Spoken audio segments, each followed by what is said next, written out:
Welcome back to Get Fit Guy. I'm your host, Dr. Jonathan Su.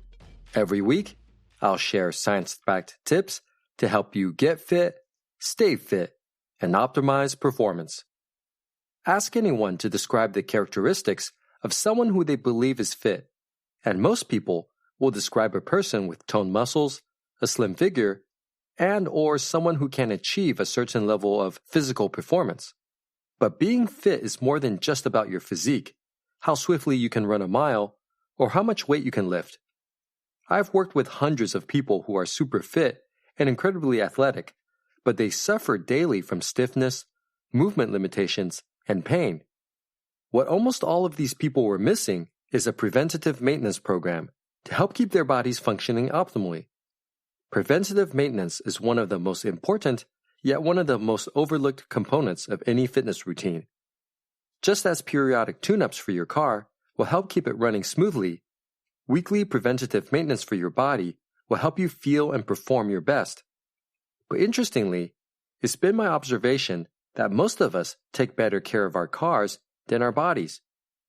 Ask 10 random fit-looking people how many times they've missed preventative maintenance for their car versus their body over the last year next time you're at the gym, and you'll see what I mean.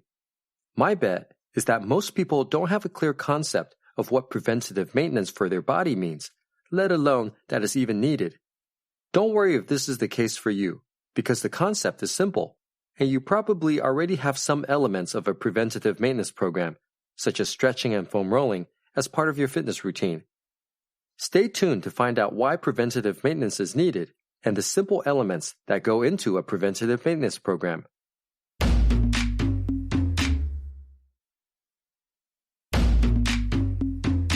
Why preventative maintenance is needed.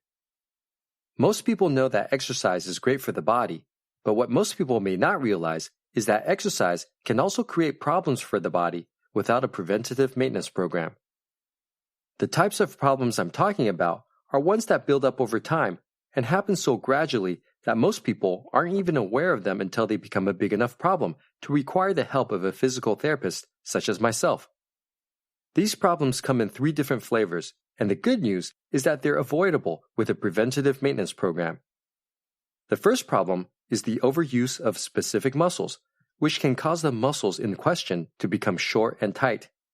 Think about tight calf muscles in runners, or rounded shoulders in weightlifters who spend too much time working their chest. The second problem is the underuse of specific muscles, which can cause them to be long and weak. Most people who exercise don't use enough of their upper back, hamstrings, or side of hip muscles. It's like driving your car around for months with one tire way underinflated. Imagine the unnecessary wear and tear this can create on your body. The third problem is straining specific muscles, which means you trained a little too hard and pulled the muscle. When a strain happens, the body lays down scar tissue to patch the injury. The problem with scar tissue is that it's not as elastic as regular muscle and can lead to your muscles healing in a shortened state as scar tissue builds with multiple minor strains over time. A strain can also cause your nervous system to tighten your muscles in a protective response, and it's difficult to consciously tell your body to let go. All of these problems can accumulate over time and result in poor posture, aches and pains, and restricted movements. The good news is that these problems can be avoided with a preventative maintenance program. Elements of a preventative maintenance program. As I mentioned earlier, the elements of a preventative maintenance program are simple, and you probably already have some elements of it in place. Don't sweat it if this is all new to you because it's really super simple. There are 3 elements of a preventative maintenance program that is designed to address each of the problems just mentioned.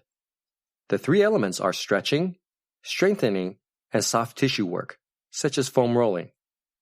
Remember, the first problem is the overuse of muscles, which can cause them to become short and tight. The solution is to stretch the muscles that you tend to overuse. Walkers and runners would be wise to stretch their calves and the front of their thigh muscles. Weightlifters who spend a lot of time working their chest, shoulders, and abs should spend time stretching those muscles.